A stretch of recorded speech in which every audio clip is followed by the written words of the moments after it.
그 인생을 살아가다가 보면 좀 무기력해질 때가 있지 않습니까? 이유가 있어서 무기력해질 때가 있고요.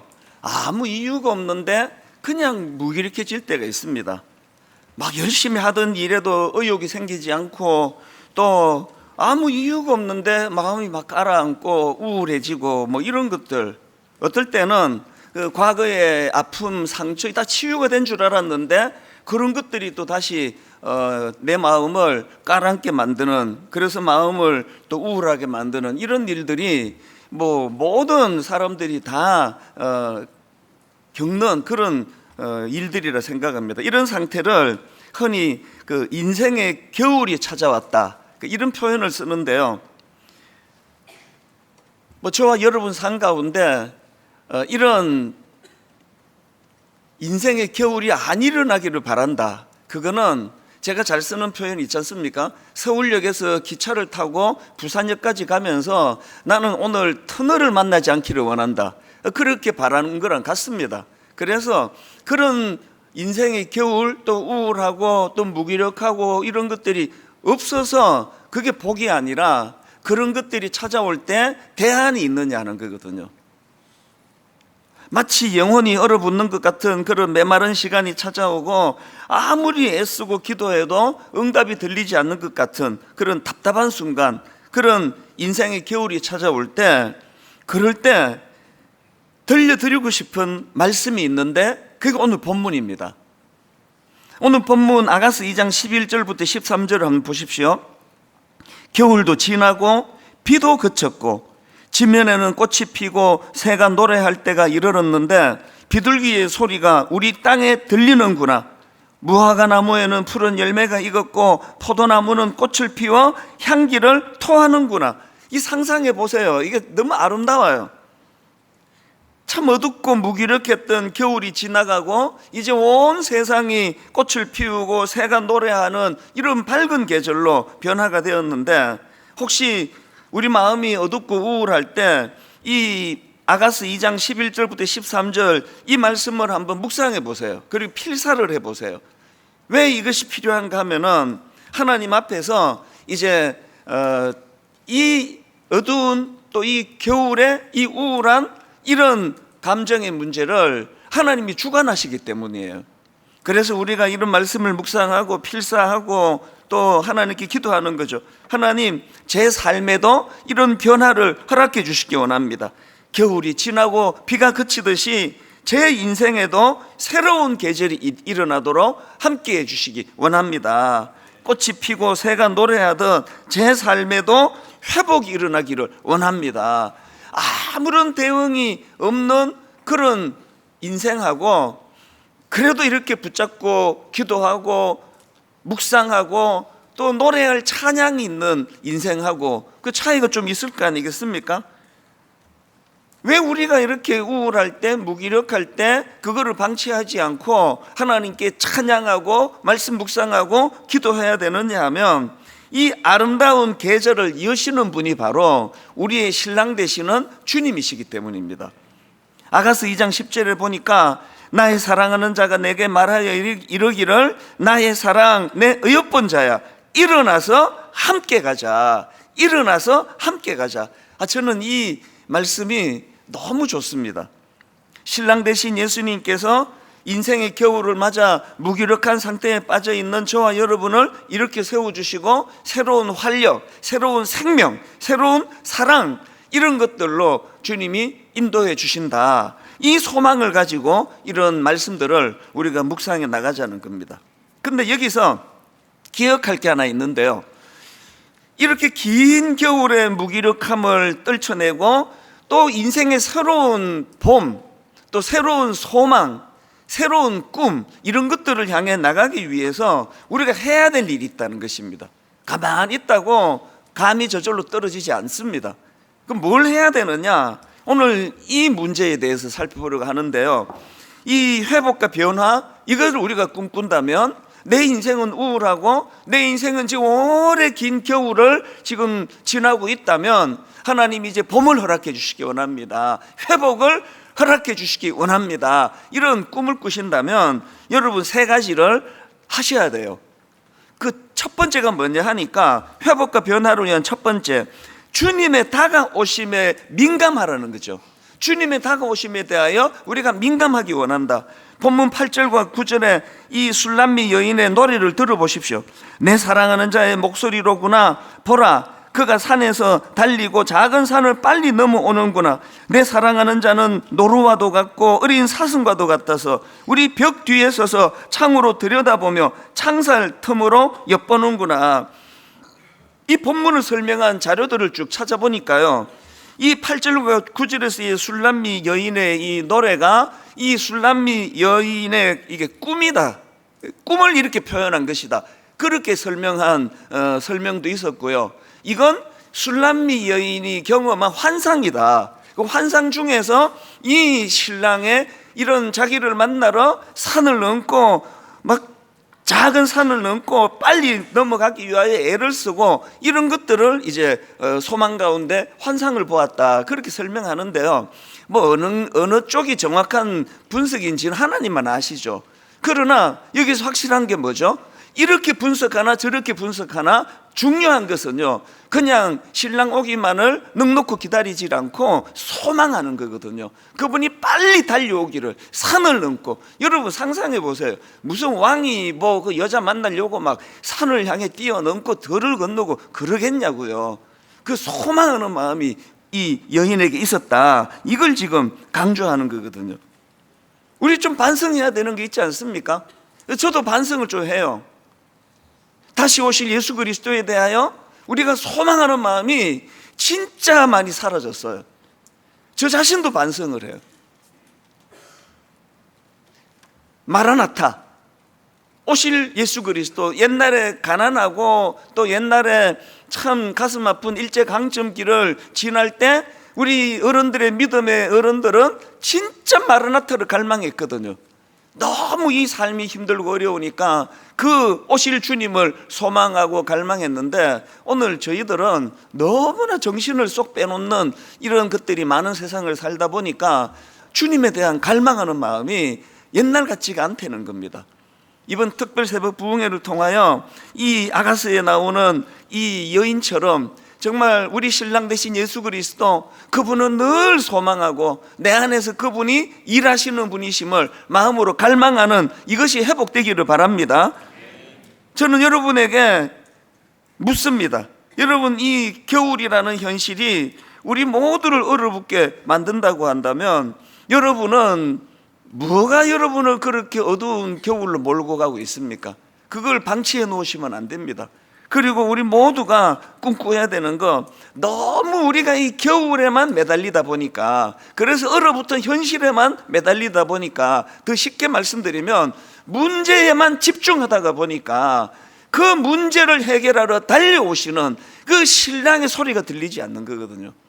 그리고 우리가 아무리 걱정을 많이 하고 근심을 많이 해도 키를 한 자라도 더 할 수 있겠느냐, 그 주님의 말씀을 기억하면서 이제 우리는 문제에만 몰입하고 몰두하는 것이 아니라 이런 문제 속에 겨울을 맞고 있는 신부된 나를 위하여 달려오시는 신랑 되신 그분, 그 주님의 다가오심에 대하여 민감한 저와 여러분 되시기를 바랍니다. 그렇게 우리가 주님을 묵상하면은 8절에 내 사랑하는 자의 목소리로구나. 보라, 그가 산에서 달리고 작은 산을 빨리 넘어오는구나. 이 소망이, 이제 회복이 조금만 더 견디면 이 문제가 해결될 것이다. 그 소망이 내 안에서 일어나게 되는 줄로 믿습니다. 두 번째, 회복과 변화를 위해 해야 될 게 있다면 주님의 초대에 응답하여 함께 가라는 거거든요. 2장 10절과 11절 다시 읽어드립니다. 나의 사랑하는 자가 내게 말하여 이르기를 나의 사랑 내 어여쁜 자야 일어나서 함께 가자. 겨울도 지나고 비도 그쳤고. 앞에서 우리가 이 인생의 겨울을 빨리 없이 하려면 주님의 다가오심에 대해 민감해야 된다고 그렇게 말씀을 드렸다면 그거로 끝이면 안 되잖아요. 그렇게 해서 주님이 우리를 초대하실 때 거기 어떻게 해야 됩니까? 나의 사랑 내 어여쁜 자야 일어나서 함께 가자. 그렇게 우리를 초대할 때 거기에 알겠습니다라고 응답하는 거거든요. 여기 나와 있는 나의 사랑 내 어여쁜 자야 일어나서 함께 가자, 이 주님의 권면을 보니까 이게 두 가지로 나눌 수 있네요. 일어나라, 이게 첫 번째 주님의 요구고요. 그 다음에 함께 가자, 이 두 가지예요. 일어나라 이 말씀은 그 겨울에 갇혀 무기력하게 주저앉아 있는 그 삶의 자리에서 벗어나라, 이 행동을 의미합니다. 제가 가끔씩 말씀드리잖아요. 저는 좀 마음이 가라앉거나 우울하거나 하면 옷을 챙겨 입고 걸으러 나가요. 그리고는 그 분당이 그 사람 없는 곳이 되게 많습니다. 사실은 되게 복잡한 도시지만 그 사람 별로 없는 곳을 찾아가고, 또 여기 중앙공원에 저만의 벤치가 있어요. 아, 이거 얘기하면 안 되는데 진짜 명당이에요. 이게 버드나무가 그 뒤를 가려주고 앞에는 물이 있고, 그래서 거기에 앉아 있으면 그 사람들이 일단 그리로 지나가질 않고요. 앞에는 더 자세히 얘기 안 하겠습니다. 이제 내일부터 이제 거기 앉기는 틀렸다. 이제 저만의 자리가 있어요. 거기 앉아서 30분, 1시간, 특히 아침 시간에 그렇게 가만히 그 하나님 만드신 자연을 보면서 묵상을 하고 나면 마음에 굉장히 평화가 깃드는 걸 경험합니다. 그리고 제가 좀 우울하고 마음이 좀 안 좋을 때는 옷을 갈아입고 저는 걸어요. 10,000보씩 걸어요. 그래서 요즘에는 또 이제 또 뛰기까지 합니다. 뛰었다 걸었다 뛰었다 걸었다 그러면서 이제 걸고 걷고 뛸 때 좋은 게 뭐냐 하면 노래를 부를 수 있어요. 이 사람들이 없기 때문에 막 소리를 질러 노래를 부르거든요. 찬양을 부르거든요. 그리고 또 이건 비밀인데요, 찬양만 부르지 않아요. 유행가도 불러요. 내가 좋아하는 유행가도 막 부르고 찬양도 부르고, 뭐 가사가 없으면 막 내가 지어내서 부르고, 그러면서 찬양을 부르면 진짜 회복이 됩니다. 해보세요. 우울한 걸 방치해 놓으면 더 우울해져요. 그 우울하면 제가 저를 꾸짖죠. 야, 또 힘내라, 또 왜 그러냐, 옷 입고 나가라. 그러고 이제 옷 입고 나가는 거거든요. 우리가 해야 돼요. 주님이 일어나라는 거지. 일어나라.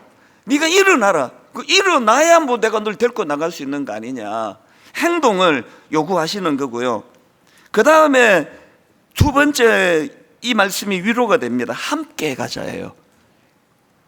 일어나, 그 혼자 한 바퀴 돌고 와, 그게 아니고 함께 가자. 일어나, 함께 가자.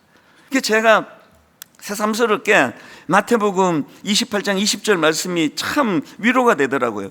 내가 너희에게 분부한 모든 것을 가르쳐 지키게 하라. 볼지어다 내가 세상 끝날까지 너희와 항상 함께 있으리라. 이 주님께서 저에게 일어나라, 함께 가자, 함께 가자. 또 요한복음 14장 16절부터 보십시오. 내가 아버지께 구하겠으니 그가 또 다른 보혜사를 너희에게 주사 영원토록 너희와 함께 있게 하리니 그는 진리의 영이라 세상은 능히 그를 받지 못하나니 이는 그를 보지도 못하고 알지도 못함이라. 그러나 너희는 그를 아나니 그는 너희와 함께 거하시며 또 너희 속에 계시겠습니다. 18절 같이 읽습니다. 시작. 내가 너희를 고아와 같이 버려두지 아니하고 너희에게로 오리라. 한 번 더 있습니다. 내가 너희를 고아와 같이 버려두지 아니하고 너희에게로 오리라. 왜 이게 실감이 안 나느냐 하면요, 인생의 겨울이 올 때 이 오신 주님에게 우리가 집중하지 않고 문제에만 집중하는 거거든요. 이 큰일 났다, 이거. 내 인생은 끝이다. 이거는 아무도 회복할 수가 없다. 내 문제에 몰입하면 몰입할수록 더 우울해질 수밖에 없거든요. 그럴 때 이런 말씀들이 여러분 안에서 작동되기를 원합니다. 그리고 이 찬양이 우리에게 얼마나 능력입니까? 고와 같이 너희를 버려두지 않으리. 그 다음 뭐죠? 고와 같이 너희를 버려두지 않으리. 내가 너희를 영원히 함께하리라. 내 친김 해버리시죠. 성령 성령이 오셨네. 내 주에 보내신 성령이 오셨네. 우리 인생 가운데 친히 찾아오셔서 그 나라. 내가 너무 높다 그랬잖아요. 이게 뒤가 점점 높아지니까 이런 찬양이요, 이게 얼마나 능력인지 모릅니다. 그래서 주님께서 일어나라, 그리고 나와 함께 가자, 그렇게 우리를 촉구해 주실 때 거기에 우리가 반응하는 거, 이것이 중요하고요. 그런가 하면 세 번째로 오늘 좀 강조를 두고 설명할 게 세 번째인데요, 이 회복과 변화를 위해 세 번째, 포도원을 허물려는 작은 여우를 잡아라. 이게 15절에 나오는 말씀입니다. 포도원을 허무는 작은 여우를 잡아라. 15절, 우리를 위하여 여우 곧 포도원을 허는 작은 여우를 잡아라. 우리의 포도원에 꽃을 피웠습니다. 우리가 주님의 초대에 응답하여 함께 가기 시작하면 주님은 우리 삶에 그 포도원에 꽃이 피고 향기가 나도록 해주세요. 그래서 그 은혜를 우리가 누리는데 문제가 뭡니까? 여러분, 은혜를 받으면 문제가 뭐죠? 그 고등학교 때 수련회 가서 눈물 콧물 다 쏟고 엄청난 은혜를 받고 나면 문제가 뭐죠? 그 수련회 가서 은혜를 받아본 적이 없으십니까? 고등학교 때 받은 은혜가 쭉 되시는 겁니까? 은혜를 받고 문제가 뭐냐 하면 우리는 그거를 간직할 힘이 없다는 거예요. 제가 청소년사 갈 때 어떤 애는요, 자기 수련회 안 가겠다고, 목사님. 수련회 가서 은혜 받으면 뭐합니까? 일주일만 되면 다 쏟아버리는데, 그래서 안 가겠다 그래가지고 그날 나한테 두들겨 맞았잖아요. 아마 폭력 이런 게 아니라 등짝을 제가 때리면서 너 정신 차려라. 금방 밥 먹고 몇 시간 지나면 배 꺼지는데 밥은 왜 먹니? 이거 주옥 같지 않습니까? 그 은혜 받고 뭐 금방 또 쏟는 거, 그것 때문에 은혜 받는 걸 포기하는 그런 소리를 하냐 네가? 그 아이의 고뇌가 전 이해가 되기는 해요. 여러분, 그 겨울을 맞고 있는 우리를 찾아주시고 일어나라, 내가 함께 하자, 손을 잡아주시는 그 은혜로 말미암아 봄이 왔단 말이죠. 꽃이 핀단 말이죠. 회복이 된단 말이죠. 근데 금방 그것들이 다 무너지는 이유는 세 번째 조언을 방심해서 그래요. 여우가 있다는 거예요. 겨우 주님이 내 마음의 겨울을 정리해 주시고 꽃을 피워 주셨는데 그거를 허무는 여우가 있다는 거죠. 15절을 다시 보십시오. 우리를 위하여 여우 곧 포도원을 허는 작은 여우를 잡아라. 우리의 포도원에 꽃이 피었습니다. 꽃이 피지 않은 상태면은 여우도 없습니다. 여러분이 은혜 안 받잖아요. 사단이 건들지도 않아요. 뭐하러 건듭니까? 저 질이 멸렬할 저런 사람들을. 은혜를 받으려고 애쓰는 거기에 여우가 활동을 하거든요. 근데 여기에 문제가 뭐죠? 작은 여우예요. 이게 치명적입니다. 크고 사나운 짐승이 우리를 공격한다면 대비 다 해요. 여러분, 마귀가 우리에게 골리앗으로 찾아오면요, 저 대비 다 해요. 거기 잘 안 넘어집니다. 들릴라로 오는 걸 어떡합니까? 가장 매력적으로, 가장 우리 마음을 끌게 하는 것으로, 그리고 또 가장 사소한 것으로. 에이, 뭐 이 정도 이번에 특세 때도 포도주가 그렇게 나오는데 술 좀 안 취하면 되지, 이런 것, 방심하게 만드는 작은 것들. 여러분, 이게 왜 무서운가 하면은요, 큰 죄는 우리가 경계를 해요. 저는 그런 얘기를 해요, 우리 목사님들한테. 우리가 목사인데 누가 뻘거벗고 찾아오고 그런 건 그냥 병원에다 신고하지 거기에 우리가 넘어가겠냐. 그러나 일상에서 우리가 하는 그 습관적인 작은 변명, 그 거짓말이거든요. 아닌데 그거 둘러대는 그거 거짓말이란 말이죠. 그런데 어떨 때는 그것이 자라면 내 목회를 망가뜨리는 작은 여우가 된다는 걸 아셔야 됩니다. 그래서 어떤 경우라도 저는 우리 교역자들에게 내가 이거를 문제 삼을지 않을 거니까 있는 대로 이야기해달라. 그리고 항상 있는 대로 설명하고 과장하지 말고, 이게 작은 여우가 되기 때문입니다. 둘러대기 좋아하는 분들 우리 성도님 중에도 계시잖아요. 그거 고치셔야 됩니다. 아니 뭐 급하니까 그 둘러대기 좋아하는 그 습관이 작은 여우가 될 수 있는 거거든요. 마음속에 왜 예수님이 그렇게 어마어마한 말씀을 하십니까? 마음으로 음란한 생각을 하는 그것도 죄다. 그 동의를 못 하시잖아요. 그러나 여기에 주님의 말씀이 의미가 있거든요. 마음으로 음란한 생각을 품는 게 그게 작은 여우가 될 수 있는 거거든요. 여러분, 우리의 이 죄성이요, 지금 저는 이 시대가 이제 곧 정말 이제 주님이 재림하시겠다는 생각을 할 때가 많은데요, 이 죄성이 끝이 없는 거잖아요. 동성애로 시작했던 거 여러분 한번 생각해 보세요. 좋은 마음으로 했잖아요.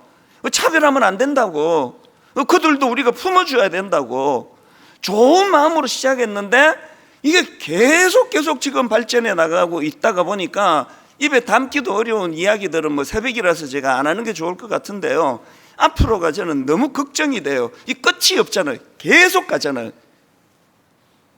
담배, 코로나 이전에는요, 여기 그 AK 플라자 앞에 담배 피는 거기서만 담배를 폈어요. 그리고 뭐 거기를 벗어나갖고 담배를 핀다는 건 있을 수가 없는 일이었거든요. 코로나 때 거기서 담배를 피지 않아도 다 마스크 쓰고 다니니까 조금씩 범위가 벗어나더라고요. 그러더니 그래서 저 드림센터에서 이제 그 식사하러 가려고 하다 보면 그 좁은 골목이 나오는데 어떤 대학생처럼 보이는 그 남자 한 4명이 그 지나가는 입구에서 담배를 피는 걸 내가 야단을 쳤거든요. 사람이 이렇게 다니는데 담배를 피느냐고. 진짜 야단을 쳤어요. 생각 좀 해보라고 막 야단을 치니까 너무너무 당황하면서 막 죄송하다고 그러고 4명이 다 다행히 덤비질 않아가지고 너무 감사하게 생각합니다. 그 주에 눈티가 밤티가 돼가지고 설교할 뻔했는데 그래도 너무 타당하다 싶으니까 지금요 무슨 소리예요? 뭐 입구에서 담배를 피기 점점 확산이 돼 이제는 걸어다니면서 이제 담배를 피는 그 지경까지 지금 계속 발전해 가고 있거든요. 간접호흡이 더 건강에 나쁘다는데 어쩔겨? 저는 걷는 거를 좋아하니까 그 담배 냄새를 너무 많이 맡아요 요새. 그 어느 지점에서 정해놓은 거기서만 담배를 피는 무슨 약속처럼 그렇게 진행하던 이게 허물어지니까 이게 점점 발전해 나가는 거거든요. 이게 지금 성경이 강조하는 작은 여우예요. 여러분 내면에 그 작은 여우 한 마리를 방치하면 그게 날 잡아먹는 괴물이 될 수 있다. 그래서 어떤 음란한 생각을 뭐 속으로 품는데 뭐 그게 반드시 행동으로 연결된다는 걸 주님은 아시기 때문에 그 씨앗을 네가 제거해야 된다. 그 말씀의 의미 아니겠습니까? 여러분이 아가스는 건강한 부부가 이제 처음 만나고 그리고 또 그 두 사람이 결혼하고 그리고 그 이후에 부부간에 어떤 위기가 찾아오고 그리고 그 과정에서 사랑이 더 성숙해지고 그리고는 완성해져 가는 그 스토리라고 제가 첫날에 말씀드렸는데요. 그러니까 1차적으로는 이게 부부 이야기예요. 그 에덴 동산에서 아담과 하와가 벗었어도 부끄러워하지 않은, 그러면서 내 뼈 중에 뼈요 살 중에 살이라고 그렇게 사랑을 고백했던 그 원초적인 하나님의 은혜를 경험했던 그 시절의 부부로 우리가 돌아가기를 갈망하는 마음으로 이번 특세를 참석해야 되고요. 그런가 하면은 이제 우리 모두가 주님 앞에 신부예요. 신랑 대신 주님 앞에 어떻게 하면 더 순수하게, 어떻게 하면 더 술람미 여인처럼 뜨겁게 주님을 사랑할 수 있을 것인가. 그러면 우리 안에 작은 여우는 두 갈래로 점검해 볼 수 있는 거 아닙니까? 먼저 부부간에 한번 보시라고요. 그 존 가트맨 박사라고요, 세계적인 부부 그 치료 전문가예요. 이 존 가트맨 박사가요 수십 년간의 연구를 통해 가지고 부부 관계를 파탄으로 이끄는 4가지 치명적인 거, 이거를 이제 연구를 한 걸 제가 봤는데요. 부부 관계를 파탄으로 이끄는 치명적인 의사소통 방식 첫 번째가 비난이래요. 비난. 여기서 중요한 거는 그 사람의 어떤 행동에 대한 비난이라기보다는 그 사람의 인격과 성품 자체를 비난하는 거예요. 당신 왜 항상 이 모양이야? 당신 뭐 집구석은 맨날 이런 거 아니야? 이런 비난이 부부 관계를 깨트리는 소통 방식의 1위예요, 1위. 당신 엄마는 말이야. 그 제가 할 수 있는 대로 제가 이혼 숙녀 뭐 이런 얘기는 안 하려고 제가 애를 많이 쓰는데요. 막 진짜 애를 많이 쓰는데요. 그 프로를 보면 하여튼 공통점이 비난이 많아요. 그리고 옛날에는 당신 때문에 이렇게 비난을 했는데 요즘에 그 프로에 나오는 사람 제가 본 99.9%는 네가예요. 네가 그런 거 아니야. 그리고 네 엄마가 그건 뭐 여자분이나 남자분이나 똑같아. 네 엄마 때문에 나 이렇게 된 거 아니냐. 이게 부부를 파탄으로 이끄는 의사소통 1위라는 겁니다. 두 번째가 방어하는 거. 그 상대방의 불만을 늘 이제 변명으로 그리고 그거를 책임 전가하시죠. 대받아치는 거. 이거 니는 사돈 낱말 안 해? 이거 방어하는 거. 그래서 누가 상대방이 어떤 문제를 이제 지적을 하면 그거를 일단 나한테 좀 그런 점이 있나? 수용하고 대화하는 거하고 바로 대받아 니나 잘해라. 니는 어떻게 하는지 모르지. 이런 그 방어가 부부 관계를 깨트리는 위험한 요소라. 그러고 세 번째가 경멸이랍니다. 경멸이 뭔가 보니까요, 그 비꼬는 거, 조롱하는 거, 무시하는 몸짓, 이런 것들이 경멸이래요. 그러니까 경멸의 특징은 상대를 자기보다 아래로 여기는 태도. 그래서 존 가트맨 박사는 이 경멸이 관계에서 가장 치명적인 독이다. 아까 비난이 1위라 했더니 아니네요. 이게 경멸이 1위네요. 이 박사님이 전문가니까. 여러분, 제가 화요일 날 말씀드렸던가요? 어제 말씀드렸던가요? 부부는요, 감사로 시작하는 거예요. 어떻게 나 같은 걸 선택해 줬냐고. 너무 내가 당신한테 고맙다고. 내가 이 빚을 평생 갚아 나가겠다고. 이건 제 신혼 때 고백이었거든요. 항상 저는 감사했어요. 제가 그 당시로 말하면 결혼이 좀 늦어졌기, 지금으로 말하면 뭐 결혼이 늦다고 말할 수도 없죠. 만 32살에 결혼했으니까. 그런데 제 또래는 그때 이미 애들이 다 자라고 있을 때니까요. 그래서 제가 제 아내마저 못 만났으면 나는 이제 하나님이 독신으로 굳히신다 그래가지고 제가 매달려갖고 결혼을 했는데, 결혼을 하고 나서 항상 감사했거든요. 부부는요, 감사로 시작해서 긍휼로 상대방을 향한 긍휼 여김으로 흘러가는 게 부부다. 저는 그런 생각을 합니다. 그 경멸, 이게 부부 관계를 깨트리고요. 그리고 마지막 네 번째가 담쌓기라고 합니다. 갈등 상황에서 대화를 거부하고 아예 벽을 쌓아버리는 행동, 이런 것들이 그래서 상대를 투명인간 취급해버리고, 그리고 또 각방 쓰고, 이런 것들이 뭐 좋은 의미로 각방을 쓰는 경우도 있잖아요. 뭐 코를 너무 심하게 건다든지, 또 저처럼 이제 말씀을 준비해야 된다든지, 새벽에 일찍 일어나야 돼, 이런 것 때문에 또 각방을 쓰는 거는 문제가 없지만, 상대방을 경멸하는 차원 혹은 담쌓기로 그렇게 이제 관계를 단절시키면 안 된다. 그래서 여러분, 이 네 가지를 한번 점검해 보시고요, 1차적으로 이제 부부에 대하여 하나님 이번 새벽에 은혜 주시기 원합니다. 최근에 그 사회심리학에서 논의되고 있는 개념 중에 미세 공격 개념이라는 게 있답니다. 미세 공격 개념이 뭔가 하니까 이 일상 속에서 그 무의식적으로 혹은 의도적으로 행해지는 미묘한 무시하는 태도, 이게 미세 공격 개념입니다. 예를 한번 들어볼게요. 해당되면 고치셔야 됩니다. 지금 뭔가 상대방이 중요한 이야기를 하는데 그 휴대폰을 들여다보는 행동, 이게 미세 공격 개념이래요. 또 상대방의 의견을 무시하고 자기 말만 하는 이 습관이 된 게 있어요. 누가 아내가 얘기하면 시끄럽다, 조용히 해라, 뭘 한다고 그런 소리 하고 있냐, 이런 것들. 혹은 그 상대방의 그 성과를 깎아내리는 거. 회사 갔다 와가지고 막 기분 좋아가지고 남편이 여보 내가 막 이번에 회사에서 이런 일을 했어요. 그래, 아이고 뭐 그 정도 일 못하는데 누가 하냐고, 밥이나 먹으라고. 이런 게 이게 미세 공격. 내가 너무 실감나게 해가지고 또 그 의심받을 수 있게 됐네. 예. 이런 것들이 다 작은 여우라는 겁니다.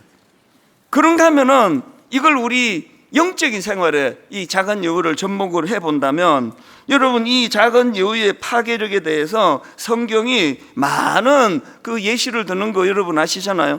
그 중에 한 가지가 누룩이에요. 누룩, 죄의 누룩. 마태복음 16장 6절입니다. 예수께서 이르시되 삼가 바리새인과 사두개인들의 누룩을 주의하라. 바울도 고린도전서 5장 6절, 너희가 자랑하는 것이 옳지 아니하도다. 적은 누룩이 온 덩어리에 퍼지는 것을 알지 못하느냐. 이 누룩의 특징이요, 적은 양으로 반죽을 부풀게 하는 거 아닙니까? 앞에서 다 설명드렸습니다. 여러분 안에 약점이 있잖아요. 여러분 안에 검은 게 있잖아요. 검어서 아름답기 위해서는 내 약점이 주님 손에 붙들려야 되는 거거든요. 하나님, 내 약한 부분 이 정도야 뭐 사소하게 생각하는, 요새 뭐 야동 안 보는 사람이 어딨냐, 직장 가니까 뭐 야동 다 보더라. 야동이면 부끄러운 짓이냐? 이게 뭐 누구를 해치는 일이냐? 그렇게 방심하고 있는 것들이 오늘 기도하는 가운데 성령의 은혜로 다 끊어지는 은혜가 있기를 바랍니다. 그래서 두 번째로 그 작은 여우와 관계돼서 기억해야 될 거는 우리가 꿈꾸는 그 점진적인 성화예요.